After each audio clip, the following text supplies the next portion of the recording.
Hey guys, welcome to my channel. It's Emmy. Today we're going to be going over some mobility drills for your hips. These are like joint mobilization type drills. I'm going to be going over hip internal and external rotation, so maybe if you're having trouble with your hips, you can kind of decipher which is the problem for you and hopefully try out these drills, see how they feel. Let's just get right into the video.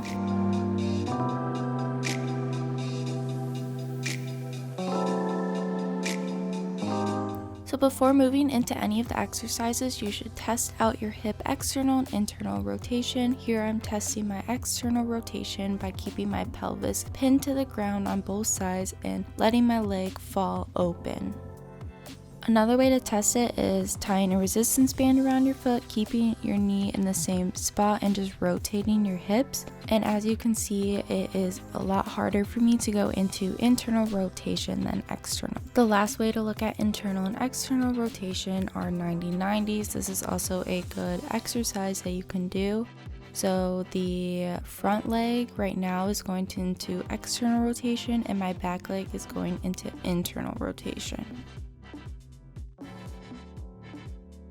So first up, you're going to need a foam roller and a light weight. You pin the foam roller with your knee against a wall and then you go into an RDL with a light weight, or you can do no weight at all.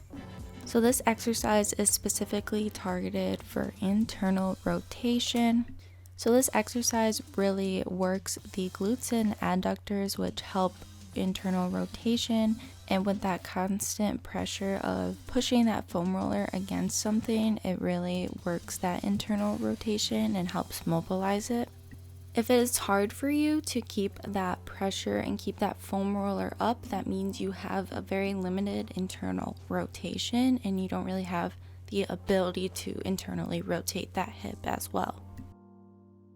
So next we have the hip shift, the weighted hip shift. So you turn your foot out to the side, keep your hips facing forward, square to the front, and you lean into that foot, holding for a few seconds and coming back up. You want to do this move about 5 times to each side, really holding at the bottom here. So again, remember to keep your hips squared to the front and then your knee and foot pointed out to the side here. And this is a great warm-up move on leg day, especially if you're going to be doing squats. It really helps with the depth of your squat. So next up are hip airplanes. So you're going to want to hold on to something for balance. You go into a single leg RDL and then you open up those hips out to the side here.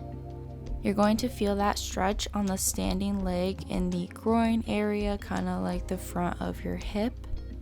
As you open up to the side, hold it for a few seconds and then repeat that movement about 5 times. So again, you're going into a single leg RDL, hinging those hips back, having a slight bend in that standing leg, and then rotating those hips to open, and you'll feel that stretch on that standing leg. So this last exercise, you're going to need something small, either like a small plate or a book to put your foot on. And then you want something about waist height to lean forward on. Mine's a little bit lower and that's okay. So you're going to place one foot on the object and one foot on the ground. The foot on the ground is slightly in front of the foot on the object. You're going to have a slight bend in that back leg and kind of push your hip back and out to the side here. This motion starts as like an RDL and then you kind of melt into that position and you should be feeling the stretch on the back of your glute. The majority of your weight is going to be on that back foot here. And play around with the positioning until you feel that stretch in that back glute. Thank you guys so much for watching this video. I hope you found this helpful. Make sure to try out these drills. Do it a few days, like try to give it time to actually work. It's not going to be an instant relief. Like that's just not how things like this work. It takes time. So yeah, be sure to really give it a chance. Thank you guys so much for watching. Subscribe for more content like this and I'll see you in the next video. Bye.